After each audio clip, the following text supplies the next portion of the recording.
Nós precisamos ter mais tempo de meditação na grandeza de Deus, no poder de Deus,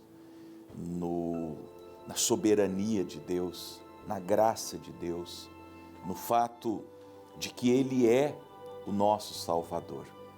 Porque se nós ficarmos assim, olhando as coisas, analisando as coisas, percebendo as coisas ao nosso redor, as circunstâncias, o que de fato está nos acontecendo? Porque assim, não temos que tapar o sol com a peneira e dizer que está tudo bem, porque a verdade, nós sabemos muito bem, é que as coisas estão difíceis.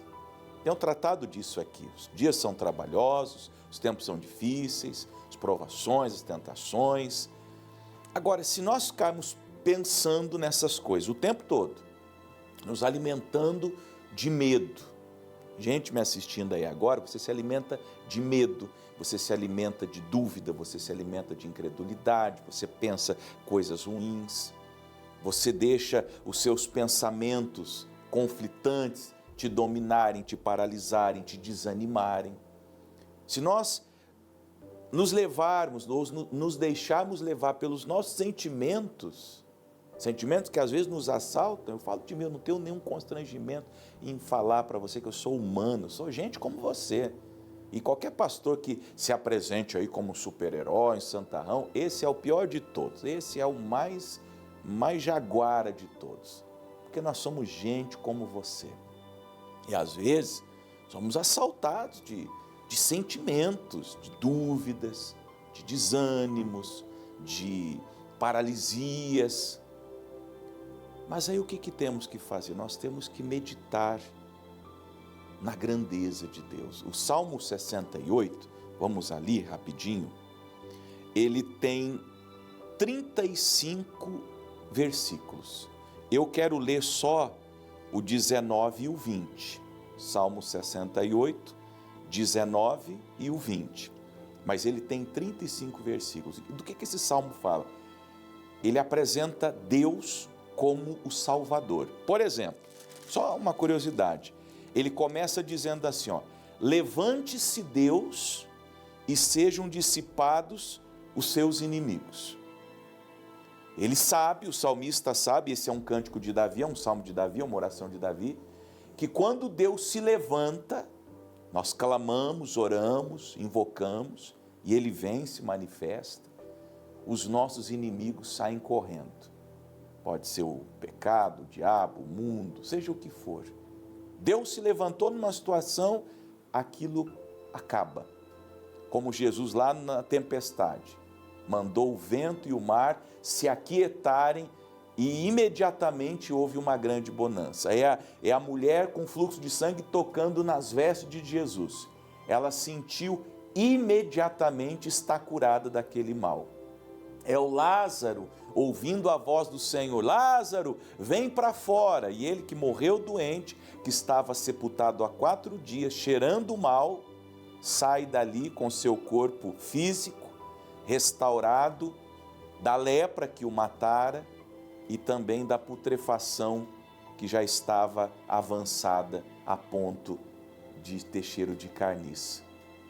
Então é isso que acontece quando Deus se levanta, aí no seu trabalho, na sua empresa, nos seus negócios, no seu casamento, na sua saúde. Deus se levantou, os inimigos são dissipados. Só estou dando exemplo ainda, nem li o 19 e o 20. E no último versículo desse salmo, para você entender como a gente tem que ter em mente a grandeza de Deus, ele termina dizendo: ó Deus, Tu és tremendo, desde os teus santuários. O Deus de Israel é o que dá fortaleza ao seu povo. Então você vê que é diferente quando a gente pensa em Deus. Deus se levanta, os inimigos são dissipados. Deus é tremendo no seu santuário. Deus dá fortaleza ao seu povo. Esse crente, Davi é crente, é um homem que confia em Deus. Você é um crente, você é uma crente, espero que seja. Quando começa a meditar na grandeza de Deus, tem um comportamento completamente diferente. Vamos ao verso 19, olha o que ele está dizendo. nesse salmo da grandeza de Deus. Bendito seja o Senhor, que de dia em dia nos cumula de benefícios, o Deus que é a nossa salvação. Você não consegue perceber as coisas boas? Só olha as ruins? Vamos dizer assim, teu carro estragou, você está revoltado, está chateado. Ah, pastor, meu carro estragou, bateu, teve uma avaria, ou agora eu vou ter que pagar o seguro. Mas convenhamos, ter um carro não é um benefício? Talvez que você nunca teve. Teus pais não tiveram carro. Eu vou falar de mim, da minha realidade. Apesar que o meu pai foi bem sucedido, pode-se dizer que sim, ele era um mestre de obras, ele teve construtora, ganhou muito dinheiro. Mas o meu pai, pelo menos o quanto eu conheci, ele nunca teve carro. Sempre andou de táxi, de ônibus, de carona com os amigos. Mas o meu pai nunca teve um carro. Então, quando eu adquiri o meu primeiro automóvel, com 22 anos, eu já tinha motivo para agradecer. Eu já fui mais abençoado nesse aspecto, só para exemplificar, do que o meu pai, que viveu 70 anos e nunca teve um carro. Você entende? Como às vezes as coisas pelas quais a gente reclama, mas tem que arrumar o carro porque o carro estragou, mas você não consegue ver que você ter um carro é uma benção. E aí, fazendo essa comparação com seus pais, a vida que você tem hoje, seus pais não tiveram. Eu tenho a graça de poder dar uma cama para cada uma das minhas filhas. Eu com os meus irmãos, nós chegamos a dormir 4 na mesma cama.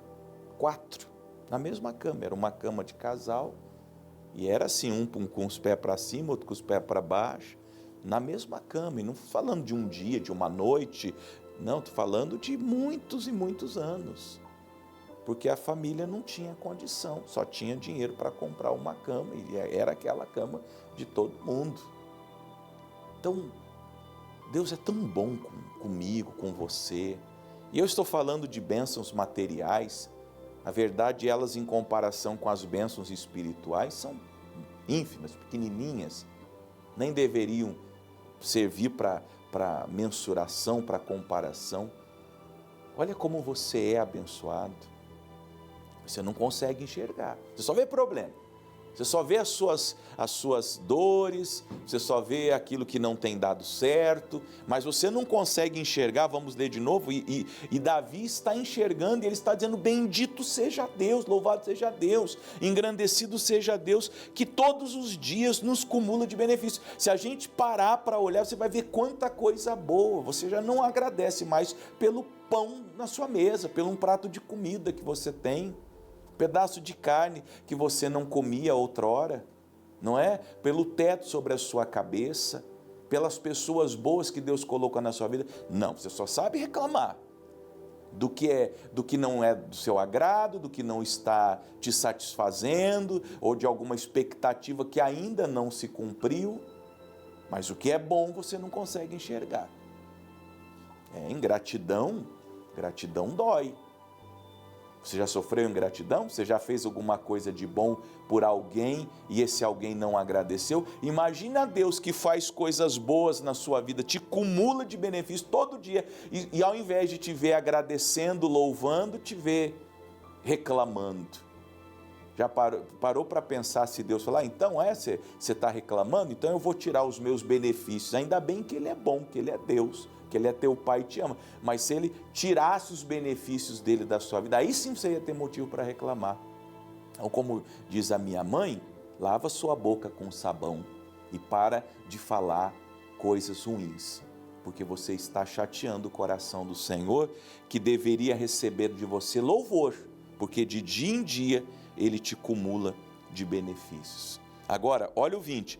O nosso Deus é o Deus da salvação, e a Jeová, o Senhor, pertencem as saídas para escapar da morte.